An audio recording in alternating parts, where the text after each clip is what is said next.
Alright, welcome back to SouFLoTV again, everybody. It is your host with the most. Listen, while the Prime Minister of Jamaica is somewhere in the United States of America collecting an honorary degree and giving a keynote speech, I believe it's at Delaware University or somewhere like that, I choose more to focus on the recent protest that took place.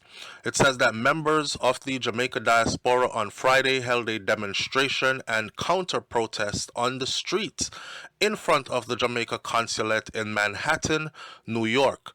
One demonstration was organized by the Jamaica Diaspora Crime Intervention and Prevention Task Force that was led by Dr. Rupert Francis and Wilfred Rattigan.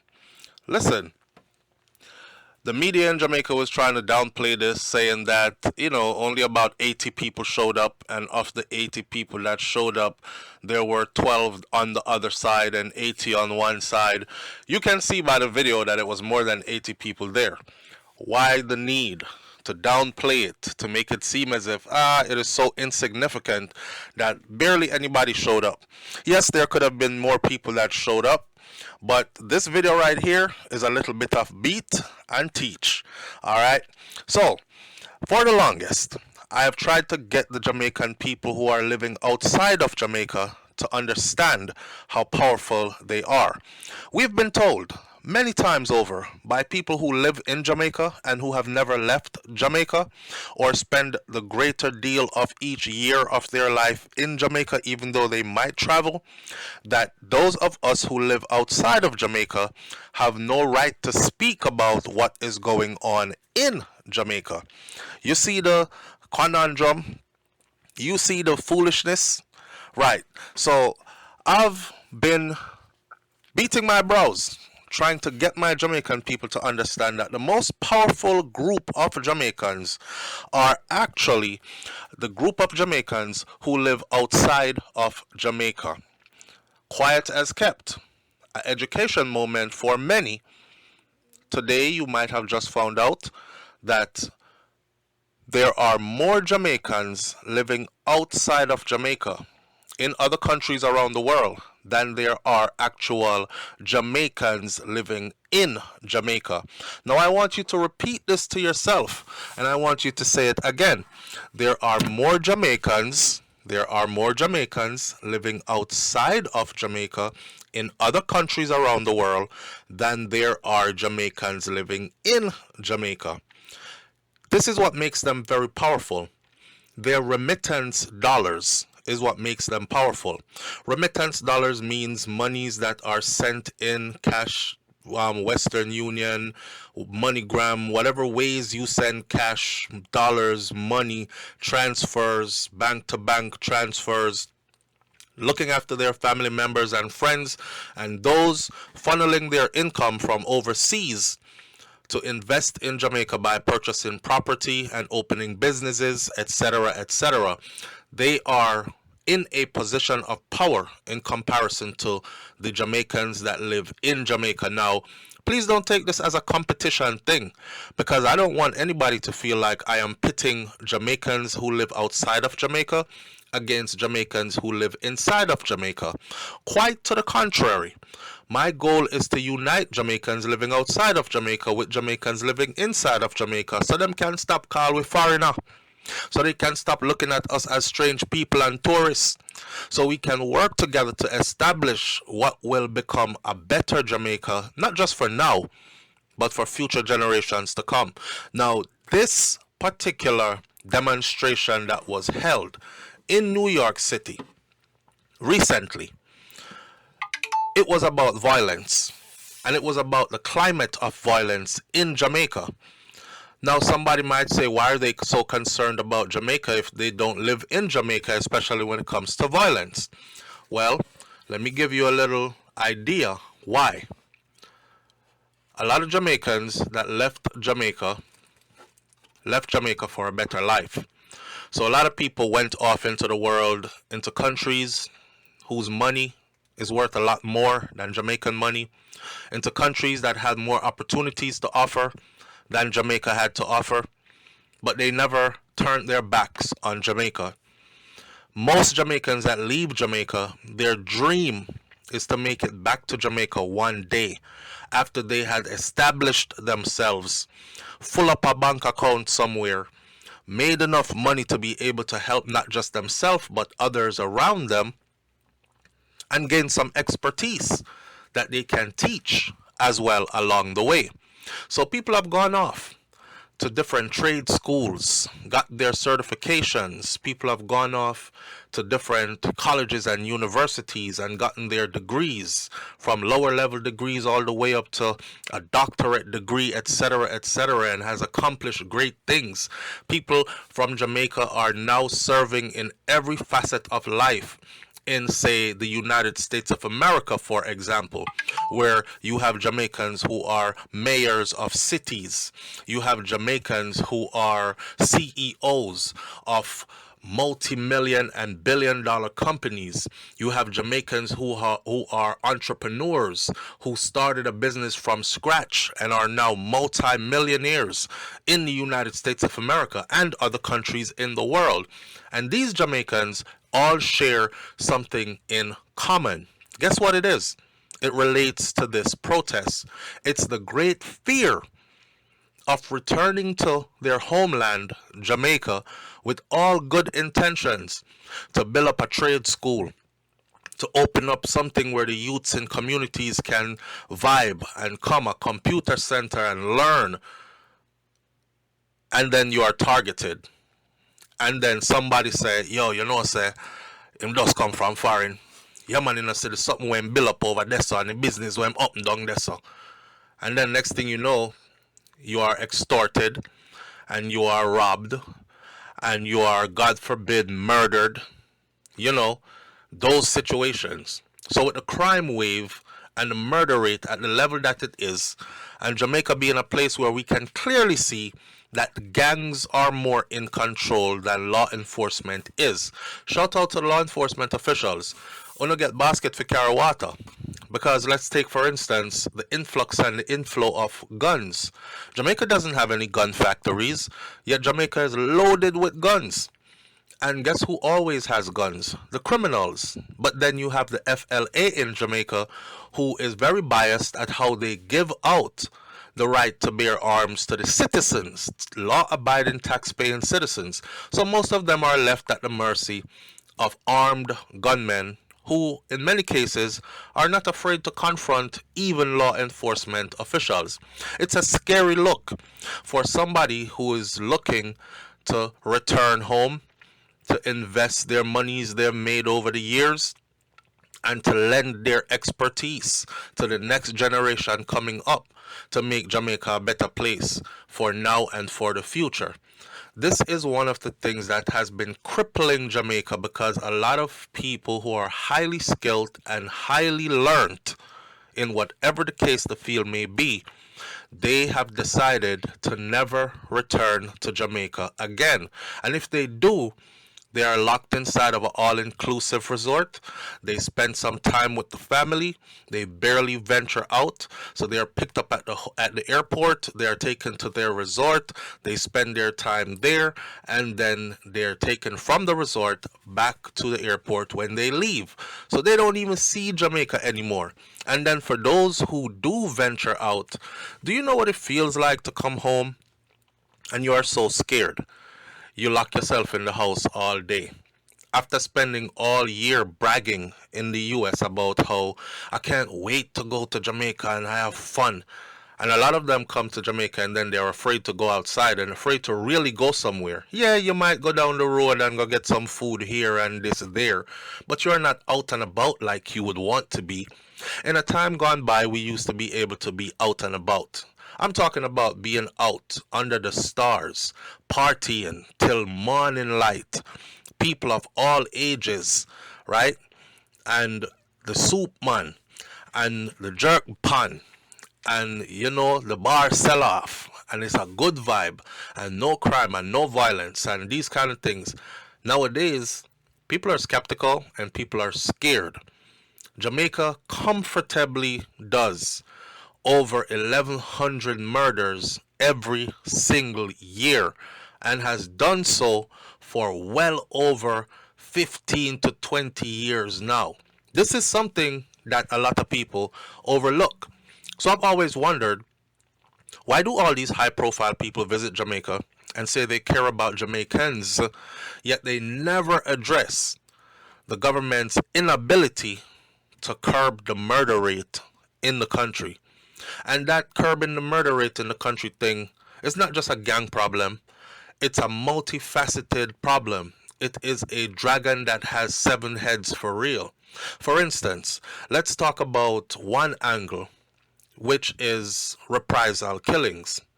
The laws in Jamaica do not fit modern day times. And the system, as far as surveillance goes, as far as law enforcement, investigation, gathering evidence, etc., goes, if a man's family members are killed and then he gets no justice because he sees the murderer walk free, or the murderer is never caught, yet a lot of people know where he lives or where he resides or where he circles every day, his whereabouts, it's only a matter of time before the matter is taken into one's own hands, because justice must be served whether by the hook or by the crook, whether it's jungle justice or we wait on the system. And then let's talk about the lapse laws. Say a man rapes your daughter and then he is hit with 3 to 5 years in prison and he is right back out. And then he is made to live in whatever community he feels like living in. Could you imagine if he chooses to come and live right next door to you again? You know, there are so many things that lead to the state of how the thing is running right now and has been running for the longest in Jamaica. We can go on and on with many different examples of many different situations, but I want everybody to understand that the people who are Jamaican, who are outside of Jamaica, the most powerful group of Jamaicans, are starting to wake up. They are starting to realize that they can unite and they can make changes and their voices can be heard and their remittance dollars do count, and it does go a long way if they only unite and stand up. So what you saw recently in New York was an attempt to do exactly that. I won't speak anymore on this topic for now. I want to hear your comments on this topic. Are you a Jamaican who understands the crime climate in Jamaica and agrees that something needs to be done about the bloodletting? Are you a Jamaican who just feels like, I'm not bothered?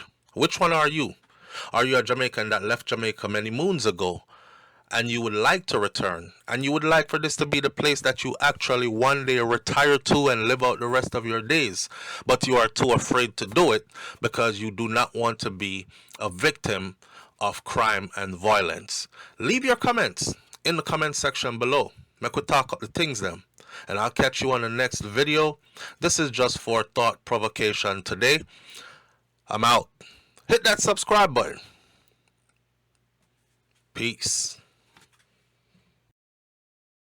Alright, my SouFLoTV audience, anybody who knows me knows that I come from the rural parts of Jamaica where it's dark in those hills. And from I was a child until now, government still has not installed any street lights in some of the darkest corners of Jamaica. But guess what? We are doing it for ourselves. Just link up with Sinka Limited, because these solar powered street lights are powerful. They are commercial grade, remote controlled, they are waterproof, and did I mention that they are solar powered? So you don't have to wait on JPS, you don't have a bill to pay. These are powered by God's Son. Yes, and you stay on the ground and you remote control it to the brightness of your liking and all these things. Light up your lanes and streets and farms and corners and areas and be safe. All the information needed is on the screen, and Sinka deals with your installation and everything. Call them right now and get yourself out of the darkness and into the light, and tell them that SouFLoTV sent you. Alright? Alright. Listen, it's 2024, okay, and the world is different. You can actually have a date with somebody in a completely different Caribbean country. Say, for instance, you are in Jamaica and you are looking for a fine Trinidadian woman, or a woman from Grenada or Guyana or Antigua or Barbuda. Same thing for the women. You might be a Jamaican woman living in Jamaica, but you are into Trinidadian men or men from Barbados or other parts of the Caribbean. Well, look no further. 7:30 p.m. Jamaica time. Tune in as Scotch Bonnet and Time goes live on the channel called Scotch Bonnet and Time. It's a dating affair for the Caribbean audience, linking all the Caribbean countries together. The only requirements are that you are at least 20 years old. That means you have 2 years of experience or more. And come on in and have some fun. Do you have what it takes to spice up somebody else's life? Let's see. See you there, 7:30 p.m. Jamaica time on the YouTube channel called Scotch Bonnet and Time as they go live. Come see if you can meet your special person. See you then.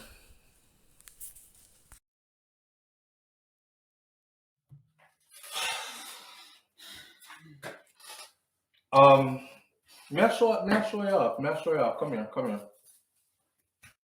All right, my SouFLoTV audience, let's take a break for a second and let me promote Wifey's channel. A lot of people don't know I have a wife, and those who know I have a wife still don't know who my wife is, so they're asking, who is SouFLo's wife? Okay, I need you to go over to her channel and hit that subscribe button. She does hair, makeup, fashion, life vlogs, mommy vlogs, sponsored content, product reviews with codes that you can use to shop and get huge discounts and all that, and her channel is probably more for the ladies, but there's something there for everyone. She used to be called Shakira's Fair. She used to be called Brains and a Beat on YouTube, but she changed her name, and after she changed her name, I don't know what happened to her algorithms. Anyhow, here she is. Hit that subscribe button. When you go to her channel, tell her your man sent me over here, and vibe to her content. All right, let's get back to our scheduled program at hand. So we got a couple of things going on the channel. For one, shout out to the people who have their membership. If you have your membership for SouFLoTV, then you know that you are able to go in the chat section when we go live. Every time we go live, it's your privilege, right? Also, it's just another level of support. So shout out to the people who have that. For those who don't have it, we encourage you to get your membership to the channel, right? On top of that, there are other things going on over here as well, like promotion. So if you have a business, whatever business it may be, whether it's a brick and mortar business or it's a online business, we can promote that business for you right here. This channel gains about roughly 1,000 new subscribers every 30 days. 1,000 new subscribers every 30 days. We are now past 360,000 subscribers and counting.